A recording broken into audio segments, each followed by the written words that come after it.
Hi, everyone.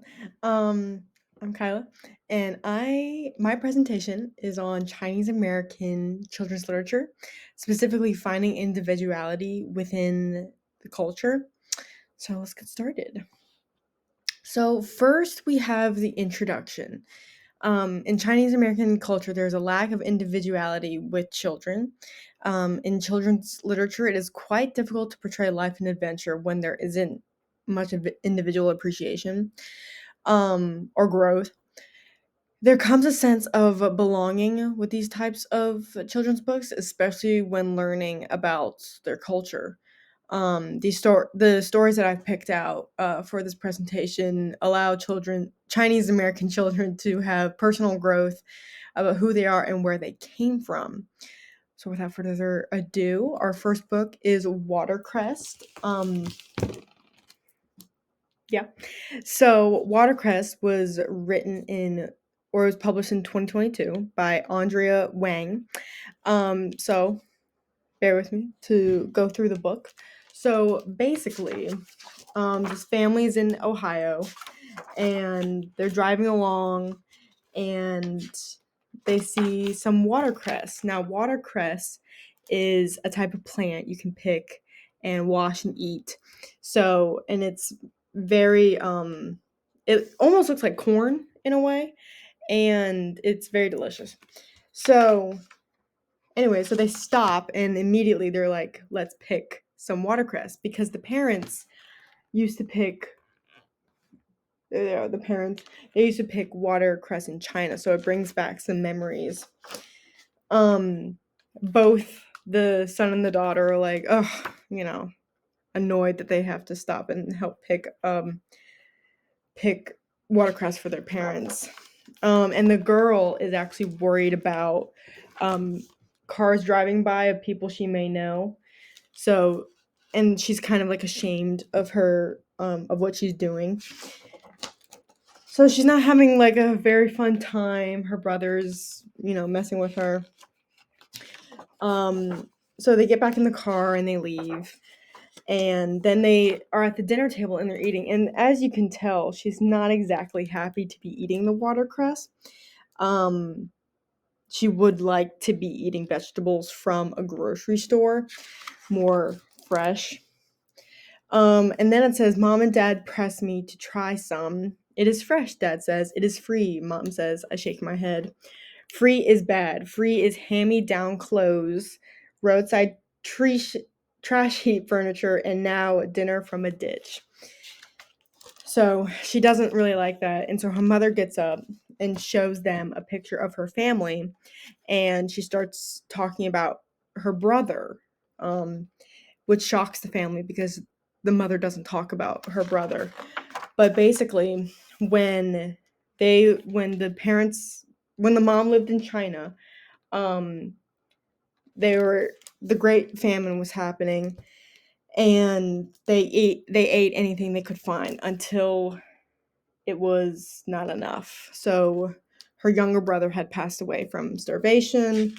So that kind of put it into perspective of how important it is that they get to have food on the table.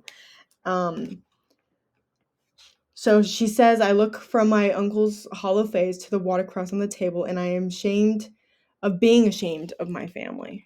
So she really kind of gets, you know, she's put back in perspective. I'm sorry. And then she eats the watercress. She says, it bites me back with a spicy, peppery taste. It's delicate and slightly bitter, like Mom's memories of home. Together we eat it all and make a new memory of watercress. There you go. They're eating watercress at the table. So, I mean, this book was quite sad. I picked it up and I did research on it, and then when I finally opened the book and read it, I was shocked to see that it had a sad ending. But this is a true story of the author, actually. So this author had this real life experience of stopping by and picking watercress. So basically, watercress has the understanding of what the family has achieved, finding oneself through family memories, really touching with their roots and turning anger and shame to compassion and empathy. The main character really just, you know, she was acting a little, oh, like, why are we doing this? And now she's put into perspective of what it's really like. So that is Watercress. Watercress actually won a lot of awards, but the top, like the coolest awards that it's won is the Caldecott Medal in 2022, and it's won the John Newbery Medal in also 2022. It also got the award for Asian slash Pacific American Award for Literature. So that's really cool. So the top topics described in this book are immigrant and the family life in Ohio and being Chinese American and having to, you know, learn from that. So that is Watercress. And we move on to Eyes That Speak to the Stars. Now, I really like this book. I thought it was really sweet. This was written in 2022 and by Joanna Ho. So I will read or just kind of go through the Eyes That Speak to the Stars. So it starts off with a young boy who is sad after coming home from school. And, the father asks, what's wrong? And what had happened is that his friend drew a picture of all of the friends, and the young boy is upset to see that he's viewed as differently from the other kids. And so the story kind of goes that the father tells him, your eyes rise to the skies and speak to the stars. The comets and the constellations show you their secrets, and your eyes can foresee the future. So we kind of go through generation, and he hit the father's eyes rise to the skies and speak to the stars and are filled with all the surprises he can't wait to give me throughout the day. So it kind of shows, and then we have the grandpa coming in and expressing his ancestors and his heritage, and really getting a better understanding of that the young boy's eyes are just like all of the other people. The grandpa's eyes that rise to the skies and speak to the stars gaze into the distance like they're looking at the world through the lenses of time.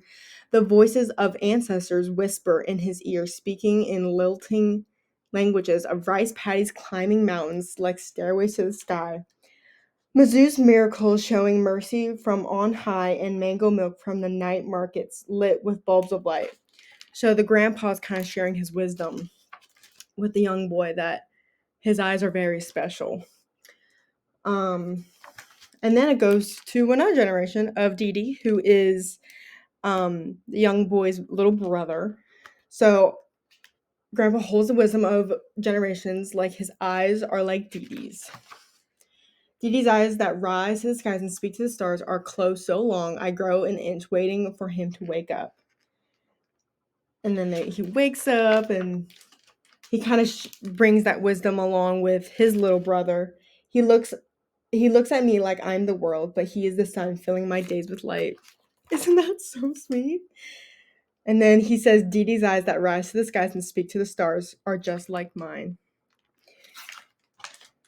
So he kind of has this coming to realization that his eyes are incredibly special to him and his family and his ancestors. The comets and constellations show me their secrets because I'm the emperor of my own destiny. I read a brighter future in the stars and will fight to make it reality.